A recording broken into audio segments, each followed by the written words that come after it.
Hello, everyone, and welcome back to the Social Media Decoded podcast, the number one podcast to help you understand social media better so that you grow your business, get more clients, and monetize. And I'm excited.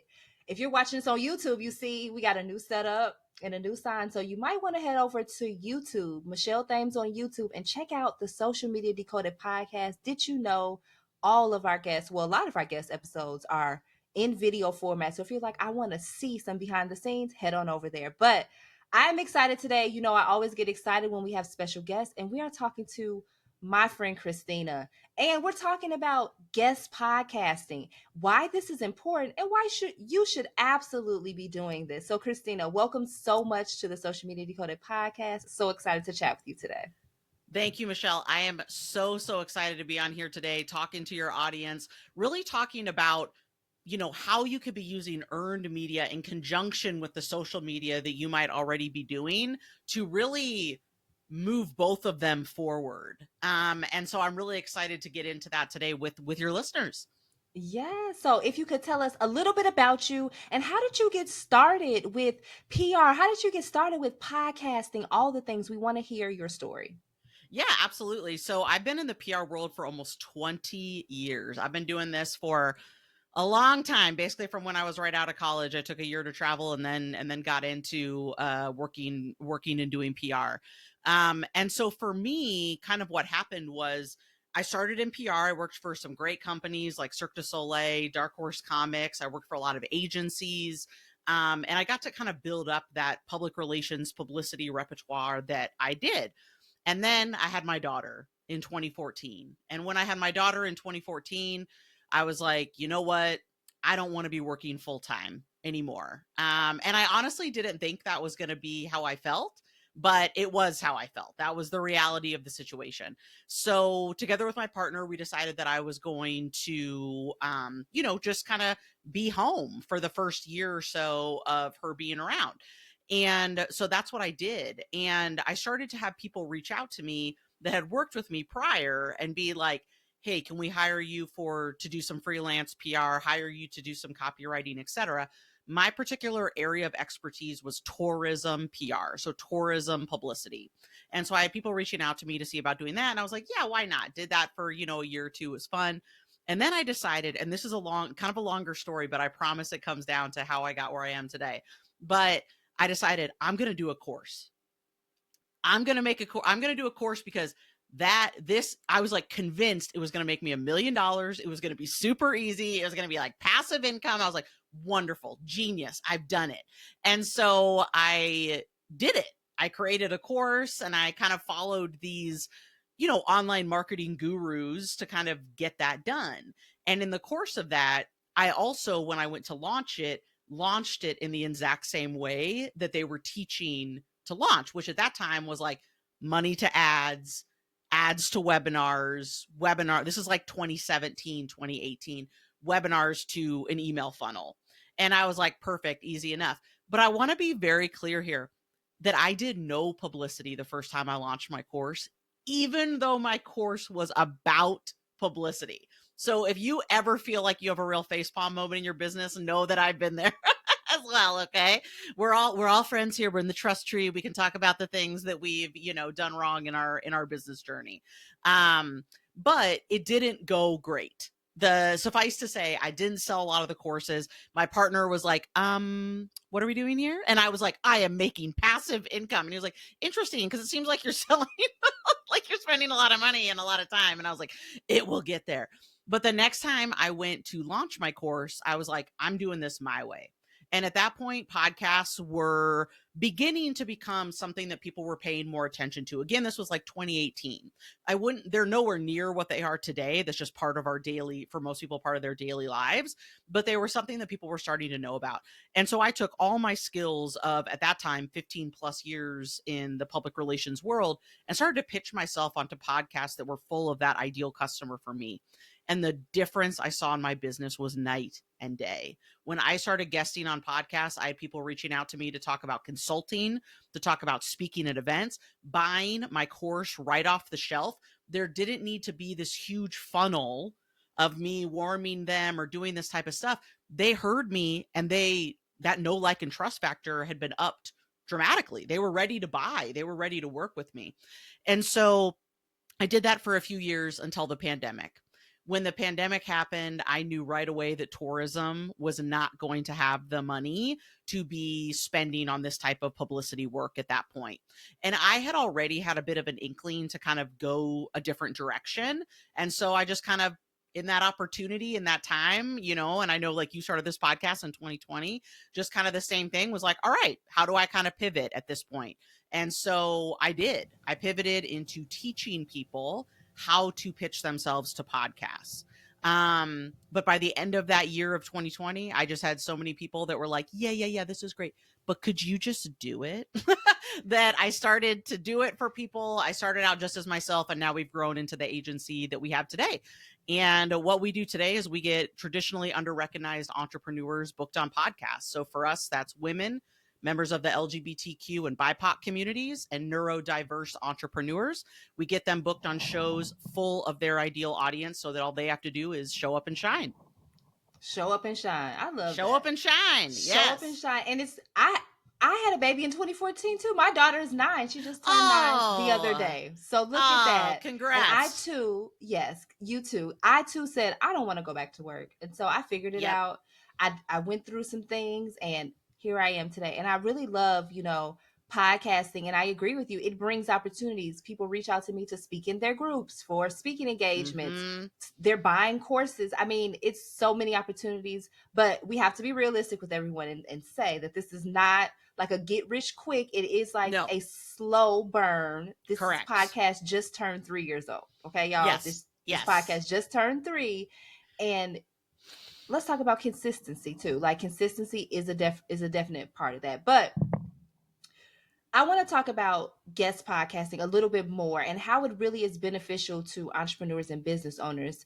Can you explain a little bit more like about the process, like what it actually entails, and how can we see the impact in our businesses from guest podcasting?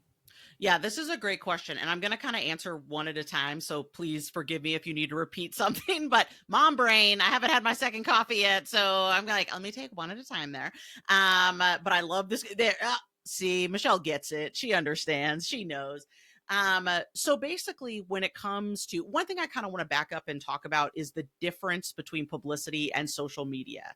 Okay, because I think this is really, really important for people to understand. So when it comes to your marketing, there are 3 pillars to that marketing: owned, earned, and paid. Okay, so paid is, shocker, the stuff that you pay for, right? Your ads, if you do an influencer campaign, something like that, where money is exchanged. Then there's earned, which is your social media channels, your e-newsletter, your podcast, right? Michelle owns this channel. She owns Social Media Decoded, okay? And then there's earned. And earned is when you are getting on other people's platforms and no money is exchanged, okay? So that makes it so that the consumer can really believe what that, particular outlet or that particular platform is saying to them. And I can back that up with stats all day long. 70% of consumers, believe in earned media more than an ad, right? They know that that's paid for, especially the consumers today that are very, very, we know when something is paid for. And so with earned media, that's you being a guest on podcasts, that's maybe going on like your local TV station, perhaps being featured in a magazine. All those are the type of opportunities where you're going to get in front of an earned audience there, with, again, the thought being that people are going to trust it to a different level than perhaps some other forms of marketing. And I want to be very clear that I am saying no forms of these marketing is bad. They all have different purposes, okay?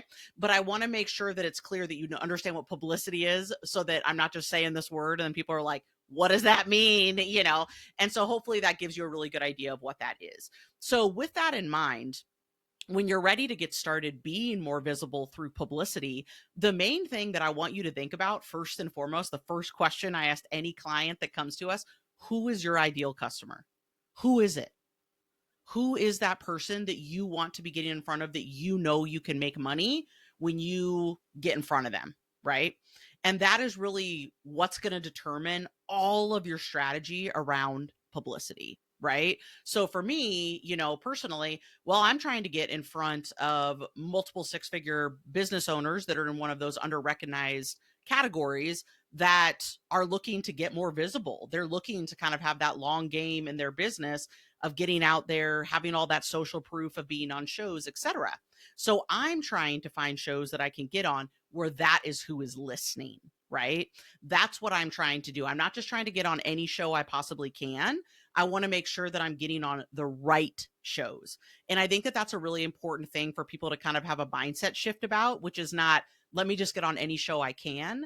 Let me get on the shows that are full of the right people. And I want to be clear, if your buddy invites you to be on their show or an ex-client invites you to be on their show, there's nothing wrong with doing that. Like, get out there, have that experience, have some fun, but don't expect it to move the needle in your business. You need to be strategic about the audiences you're getting out in front of. Oh, you just gave us a masterclass. That was so good. And I agree. Go on the podcast. Yes. But yes, also be strategic in the podcast that you Mhm. go on. I'm definitely searching for business podcasts, Right. women empowerment, because you got to have a plan. That's basically what I heard you say. You got to have a plan. You got to have a plan. You have to, because a big thing that people will come up to me, they'll maybe hear me speak at an event or something, and they'll come up and they're like, well, I've been on a couple podcasts and it didn't really do anything for me. And I'll be like, oh, okay. Well, first of all, you got to be on more than a couple. I'm going to tell you right now, you got to be doing this work consistently. I really recommend 2 a month on average, knowing that some months you might be Oh doing more, wow, Christina, some months you might be doing less. I'm doing like 1 a week, 2 a week. I love that. Okay, I love that. I'm ambitious, but y'all, you are ambitious, I'm and I love that. Y'all. I love that. I'm trying to get out there. I want to be clear that more is not bad, but I think that if you want to have like a really good benchmark in your head, if you're getting started, 2 a month on average can be a really good realistic spot to start from. Yes, please. Realistic. And I think that one thing to note about that is, like, you just heard that Michelle goes on, let's say 4 a month on average, which is freaking fantastic. I also want you to remember, at the end of the year, if you've been on an average of 2 shows a month, you've been on 24 podcasts. And if those are full of your ideal audiences, your business is going to look different at the end of that year than it did at the beginning time of that. So I just want you to keep that in mind, that the consistency is huge. But the other thing that I ask people when, again, they say that to me is like, were these shows full of your ideal audience? And 9 times out of 10, the answer is no. So that's where I want there to be that shift, is these opportunities aren't going to fall in your lap. You have to be doing the strategic work to get in front of those right audiences and pitch yourself to them. And that's that mindset shift. You have to be consistent. Yep. You have to know this is a long-term game. Podcasting is still so new that there's so much opportunity. You could do a podcast interview today, and in 2 months you can get an opportunity. Don't expect 100%. To put it out tomorrow. They put it out and it just pops off. Like, no, people have to download. They, may listen and re-listen and come back to it. They got new people. Now they're sharing it in a different place. You're sharing it. Everybody's sharing it. It's a long-term game. So I'm so glad that you said that with those mindset shifts, because it's so important. I want to talk about some actionable steps for ROI, because that's what people are thinking about. So guest podcasting, what can we start doing today? 3 things. 3 things that I think are great action steps to be taking is, 1, start asking your audience what they listen to. Okay. This is such a low hanging fruit that I say to people that they're always kind of like, wait, what? And I'm like, look, I can get into the specifics of how we research and stuff like that.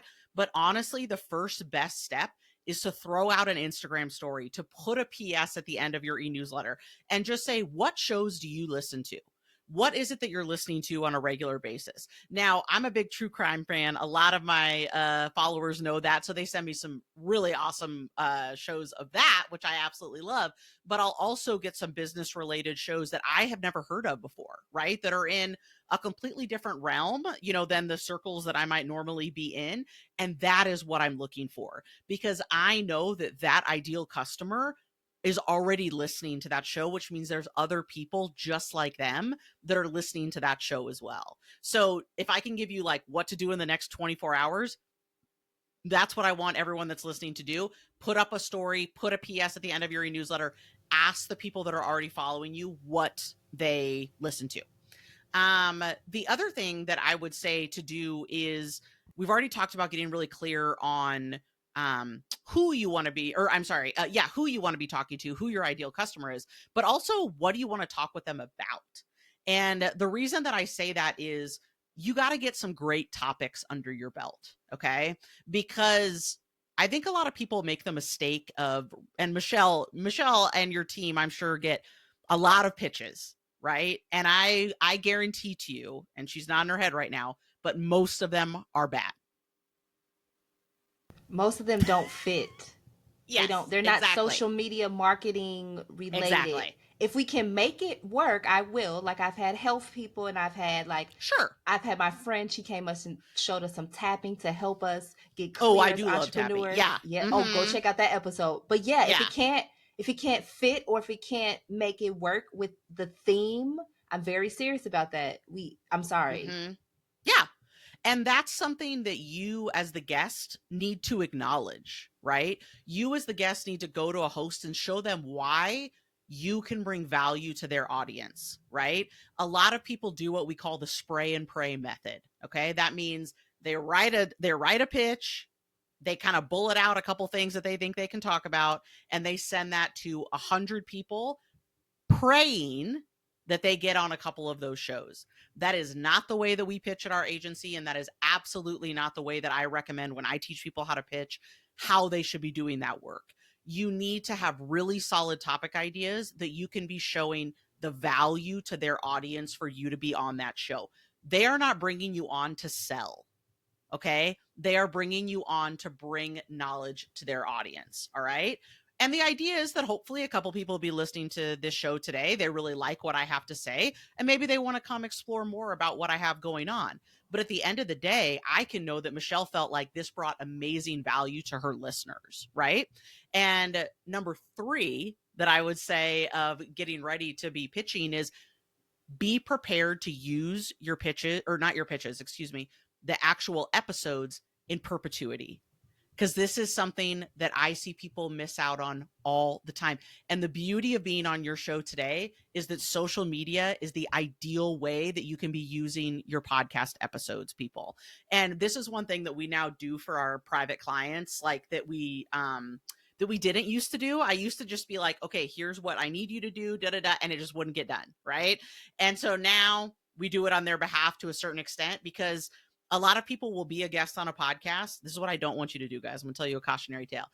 Go on a podcast, you hit end on Zoom, and you never think about it again, right? Or perhaps the episode airs, you throw it up on the day that it airs, you tag the host, and then you're like, cool, we're good here, etc. You are missing out on a huge opportunity to be working smarter, not harder, with the stuff that you are already doing. Right? I should be taking this podcast and I should be chopping that up into multiple audio snippets. I should be having multiple pull quotes. I should be creating a blog post. And guess what, guys? ChatGPT can do some of these things for you. Okay? So think about this. You can be having this stuff done really, really simply by you or your team. One of the biggest things that I have our clients say to us is the amount of content that they have at the end of working with us, honestly, could power them for a full year. And I think that that is so important for you to remember, that this is not just doing the interview, not just having that interview air. It is using that stuff in perpetuity. I could see Michelle was getting really animated when I was Gem drop, mic drop, because that was really good. And if anybody was a guest that's listening, if you didn't, chop it up, use it. And I know the podcast team sends out snippets. We send out, and that's great when a host does that. Send it all to you, so you can do as you want with. You can chop it up. You can add it to your YouTube. We personally send it in our emails every Friday. We send every single episode. We think about the topics, we group them together, and we send it out. So we do make sure we do that. I love that. I just created an Instagram page, y'all. I know I'm late, but it's a lot. I ain't gonna even lie. It's a lot creating all this content, but we have it now. And so I have a team that's important to help pull this and put it together, right? And that is what I heard you say. So we can be overly ambitious, but please, you have to really think about what you can realistically do. And maybe you can do one episode a week and chop that up, and you go on a guest episode and you take that and put that on, like you say, your story, or share it in your email, share it on YouTube, have it on your website. Different ways. Share it on your Yes. website. So if you're going guest in podcasting and they are giving you the audio or they're giving you the video, utilize that. I know we Yep. are giving that. So if you want to be a guest, let me know. Hit Let us her up at know. contact@thamesmediasolutions.com. But know Boom. that it will have to make Boom. sense.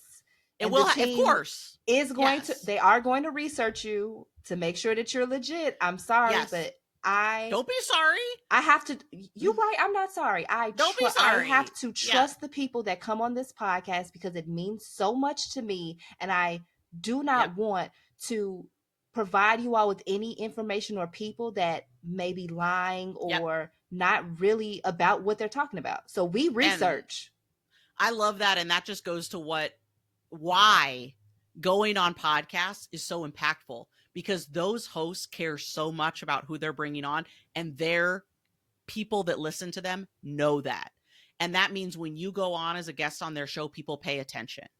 And I think that that's such an important thing that you just brought up there. There's so much that you just said that I just like absolutely love in that right there. But I think that, you know, kind of the bulk of that is just like, use this stuff over and over again. And if you don't have the time to chop it up, maybe you've been on multiple shows, you can find someone on Fiverr, you guys. You can find someone. You can use headliner.app, right? And you can get a couple free audio snippets a month.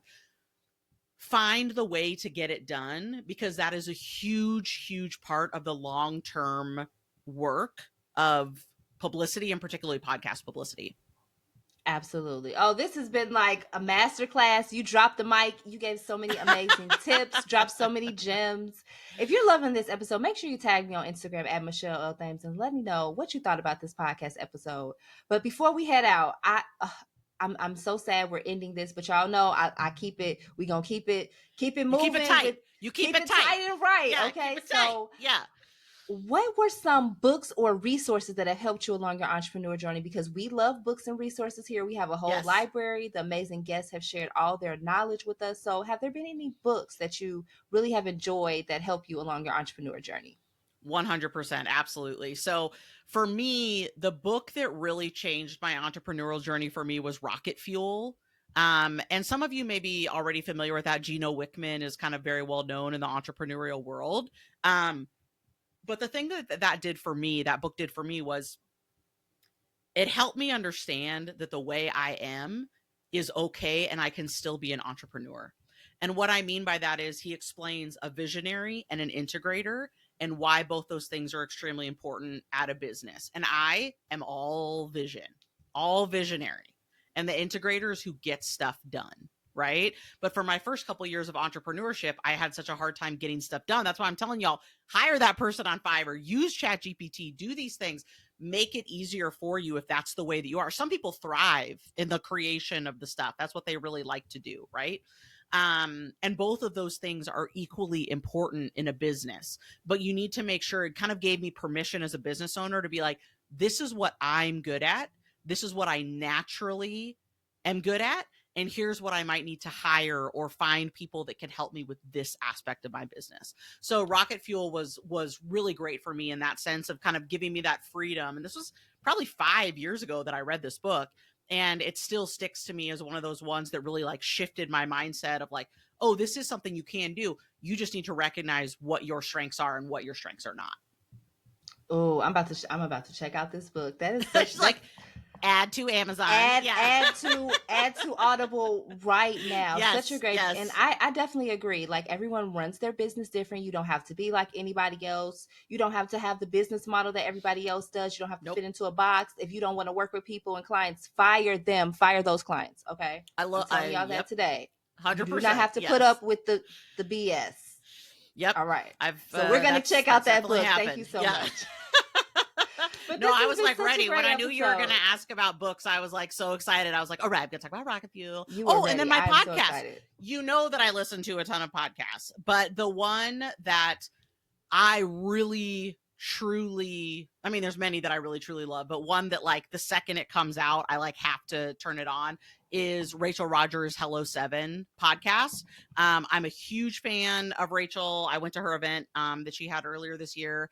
And I just really love her advice on essentially everyone becoming a millionaire. And I We mean, should that all was a be big, we millionaires. should all be millionaires. That's what it really comes down to. And I think for a long time in my business, if people would have asked me like, well, what, I'd be like, oh, I don't know, like a couple $100,000, like that sounds pretty good. And then like reading her book, like I was like, oh no, I need to like up my game here. Like this is another level. And so I think for her, I just really connect with her on her inspiration to me is a lot. So that for me is a personal favorite podcast that I love to listen to. Yes, definitely add that to your podcast Rolodex. The book is good too, and it will get you thinking that you definitely will, you can make millions. We should all be millionaires. Mm-hmm. Definitely. Mm-hmm. So before we head out, definitely let us know, where can we find you? Where can we follow you, and more about your amazing business? Because if someone is listening and they definitely need help to step their game up to get on these podcasts, you are the person that they need to reach out to. Yes, yes. So a great place to head to is podcastpublicityquiz.com. And that's a really fun interactive quiz I have that can tell you what kind of make the most sense for you right now. So we have a done for you, or I'm sorry, we do have a done for you service, which is our pitch broker service where we work with our clients one-on-one to get them booked on shows. But we also have a DIY option. I have a course called Hey Bitch, Let's Pitch. Yes, that is the name of it.